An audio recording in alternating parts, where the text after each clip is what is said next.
Deuxième partie de l'entretien avec Diabaté33, tu évoquais le fait que tu ne dévoiles que 10% de ce que tu sais. Je voudrais juste revenir sur d'abord le pseudo Diabaté33. C'est vraiment parce que tu es fan de Diabaté? Totalement. Un personnage atypique. Que tu as rencontré? Que j'ai jamais rencontré. Que je rêverais de rencontrer, tiens d'ailleurs, ça serait une bonne chose. Alors, puisque les réseaux sociaux servent à ça, ouais.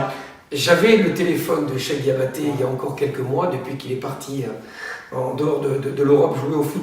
Je n'ai plus son numéro. Alors, si la vidéo va jusqu'à lui, Cheikh, contacte-moi. Ça me ferait plaisir qu'on puisse, pourquoi pas, avoir un entretien aussi téléphonique avec celui qui prend ton nom.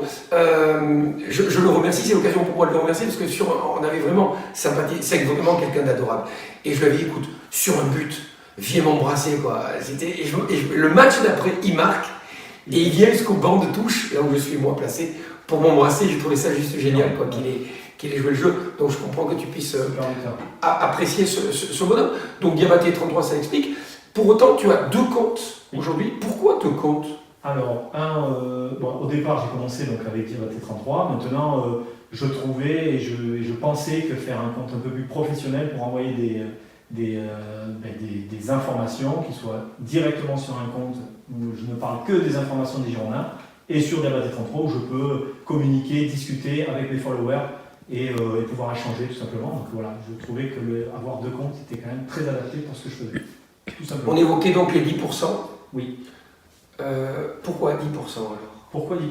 Parce que aujourd'hui mon compte Diabaté33, il est comment dirais-je, il est un petit peu la plaque tournante sur les Girondins. Donc le moindre supporter qui croise, qui voit quelque chose ou un joueur dans un bar en train de boire un coup, ou un joueur qui part à l'aéroport avec sa femme, ou qui, voilà, sans arrêt, on me contacte, on m'envoie une photo, on m'envoie ce qu'ils font, ce qu'il fait, les joueurs, les dirigeants. Je sais pratiquement tout sur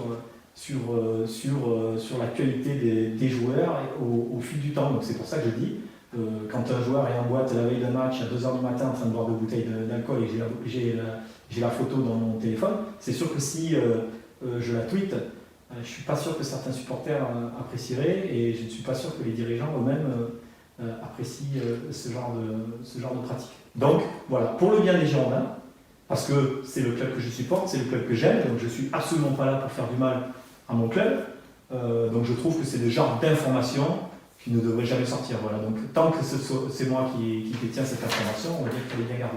Voilà pourquoi. On est bien d'accord que moi, je ne t'ai jamais rien dit sur le club. Tout à fait. En même temps, je ne sais rien. Donc voilà, ce n'est pas moi qu'il faut contacter pour les Girondins. Si, je sais 1 heure avant la compo quand je l'annonce au stade. Tout à l'heure, tu disais que tu ne te nourrissais pas des likes et donc des commentaires. Pour autant, je présume qu'il y a aussi des haters, donc des gens qui sont plutôt virulents. Oui. Je fais un aparté, je voudrais juste préciser quand même que si vous contactez Diabaté33 comme je le fais, comme je l'ai fait avec courtoisie, bah, il vous répond avec courtoisie. Je pense que c'est juste ce qu'on appelle le savoir-vivre. Exactement. Ça c'est un petit clin d'œil à ceux qui n'ont pas compris que dire bonjour, merci, au revoir, c'était la base. Certains sont virulents. Est-ce que ça te touche, ceux qui ont des propos désobligeants? Ça me touche, oui, parce que je les bloque. Donc à partir de là, forcément, ça me touche. Maintenant, on insulte Diabaté33, on n'insulte pas Franck. Donc à partir de là, ces gens-là... Franck comment déjà? Franck Diabaté.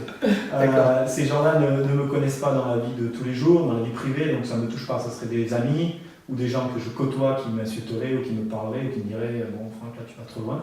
Ok, là ça me toucherait, là non. D'accord. Je préfère parler des gens qui me suivent et qui sont là depuis le début, que je remercie d'ailleurs, parce que voilà, sans eux, forcément, je ne serais rien. Et je ne suis rien de toute façon, moi je suis que... Voilà, c'est un fantôme. D'accord. Comment ça a commencé? Quel est ton premier tweet? Est-ce que tu te souviens de ce qui a été déclencheur de cette Alors à la base, Diabaté33 mania? J'étais simple supporter, donc à la base je ne tweetais que des choses sur le club ou les résultats comme un supporter lambda. Après, la première information que j'ai donnée était sur un dirigeant qui... alors c'est pas un dirigeant, c'est un salarié du club qui allait se faire licencier. Et je l'ai annoncé avant que le salarié soit au courant. Donc forcément c'est un peu particulier. Donc c'était à l'époque... du démarrage, je ne savais pas, donc je commençais, donc j'ai tweeté ce genre d'informations qui étaient totalement déplacées, qui étaient du domaine du privé, donc ça n'avait rien à voir sur un... Donc tu as culpabilisé quand même de ça. Complètement. Donc c'est des genres d'informations que je ne veux absolument pas diffuser.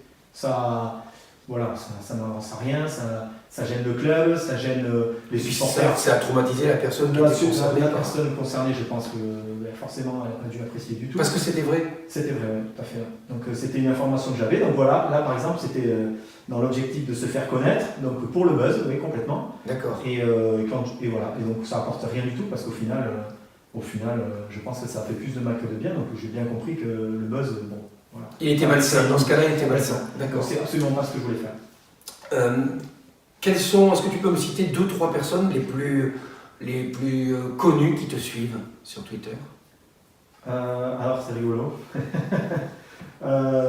Cyril Hanouna, ouais, ça c'est étonnant, ouais, je sais. Moi aussi je comprends pas, mais bon. Ça doit être. De toute façon, personne ne le comprend. Voilà, exactement, personne ne doit le comprendre. Sûrement mon compte doit être humoristique. Et puis la deuxième, sûrement Baptiste Le Caplin, ouais, qui est quand même un personnage connu, voilà, que j'aime bien en plus. Donc, du moins j'aime bien ses spectacles, donc pour moi c'est une réussite. Et dans le football, les journalistes te suivent? Ah oui, bon, voilà, forcément. Tout ce qui est journaliste, joueur, agent. Ah, les joueurs te suivent aussi? Bien sûr, ah oui, les joueurs suivent. Et au sein du club? Moi, je pense que sur plus de 200 salariés au club, il doit y en avoir plus de 90% qui me suivent. Forcément. Tu dis forcément. Ouais, ils veulent savoir, donc ils veulent connaître ce qui se passe en dehors ou dedans même. Donc je pense que pour eux c'est intéressant. Alors à mon avis, il y en a beaucoup qui ont des pseudos. Et qui se cachent derrière des comptes, forcément aussi. Mais bon, voilà. Oui, je pense qu'il y a du monde qui me suit. Dans quelques minutes pour la troisième partie, ce seront ceux qui ont posé des questions que je vais relayer si tu le veux bien.